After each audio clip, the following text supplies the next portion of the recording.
gets engaged, I guess, on the practice field yesterday. You ever had a player, I guess, besides Ian Johnson in Boise, that was during a game or after a game, you ever had a guy get engaged on the practice field?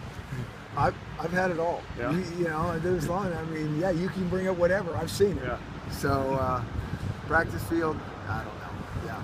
Does he come to you for any advice on how to pull that stuff off? Well, we talked a little bit about it. Yeah. We did. You know, when would the best time be? And so we were in cahoots a little bit. Yeah. But you know, congratulations to Saul. I'm excited for him. What's your best marriage advice for a young guy like that? Well, I will tell you this. It is the most important decision you'll probably ever make in your life. So we talk to these guys about being great decision makers. And, you know, usually that decision's, you know, down the road, but some of the guys, you know, it happens now. And that is the most important decision that they're going to make, you know, for their overall happiness, effectiveness. And just look at the guys who have, you know, really good lives. I think they got really good wives. All right. You used to come up about practice squad players. Yeah. Were you aware of that? No, I really wasn't. Yeah, I wasn't. Yeah. If there's hypothetically one guy you could bring back, play for the last couple of years, be on scout team? Yeah, well, that's a great. I mean, we've got so many good players that, you know, that's not a fair question. But just in general, you know, I don't think it's quite as easy. I mean, I think if you got into a bind at a position and there was a guy around that needed to help you out, but if you're counting on a guy every week, they're going to have other lives. They're not college students anymore. And so, you know, he could help you out in a unique situation, but to say, hey, we're going to have, you know, this guy show up every 3 days a week and grind it out with us, I don't know if that's going to happen. ASU's got a hotshot freshman wide receiver that everybody's been talking about since last recruiting class. What do you see from this guy on tape, and what makes him so hard to defend? Oh, we know him. Yeah. We do. You went after him, didn't you? He's an excellent player. Yeah, he does a great job. He's, you know, there's always players in this league that play as freshmen, and you're like, wow, you know, these guys are gonna be something tough to defend for the next few years, and he's one of them. Yeah. And the freshmen that have played for you, what kind of progress have they made since September? And there are a couple of guys that maybe stand out to you that you want to mention.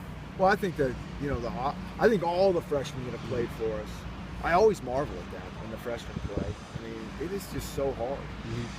Everything, you know, a freshman in college, it's hard to be in college, let alone come to this thing with the intensity and just the learning and all those things. Yeah. And so I think all those guys have done a really good job. Obviously, Taylor Rapp jumps out. I mean, he's been amazing since he got here. But what I also think is, even if there's guys that maybe haven't got a ton of playing time in a freshman, what it really does for them down the road, like next year, I mean, they'll be a completely different type player than had they redshirted. What's the toughest position in your mind to play as a freshman? And I guess would Nick Harris maybe fall into that potential category as an offensive lineman? Well, I think quarterback's the hardest position. Okay.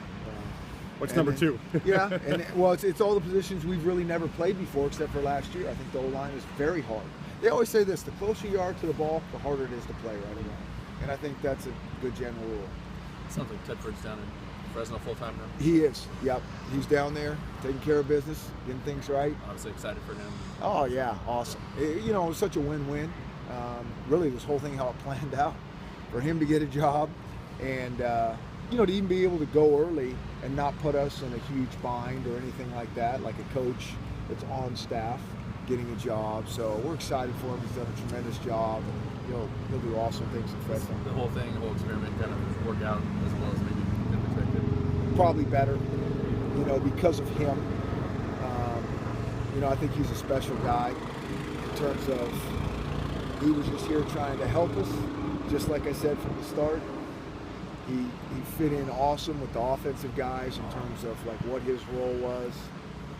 It was really good. Does the meeting room doesn't feel like something's missing now without him? You know, a little bit with us. You know, just even in the morning, just having him around. He's such a great guy, you know, and so that feels a little bit different. But you know, you're so focused on getting your job done.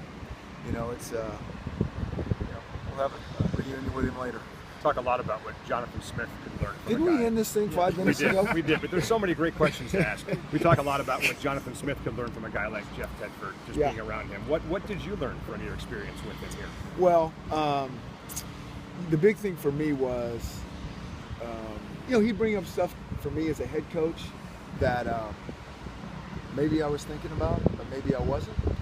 And if I was, just to compare notes on that, to say, yeah, I was thinking about that, or just to keep me thinking on different stuff. And I think he did the same thing for our offense.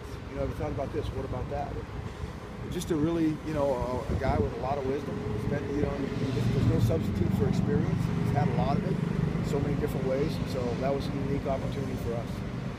All right. There we go.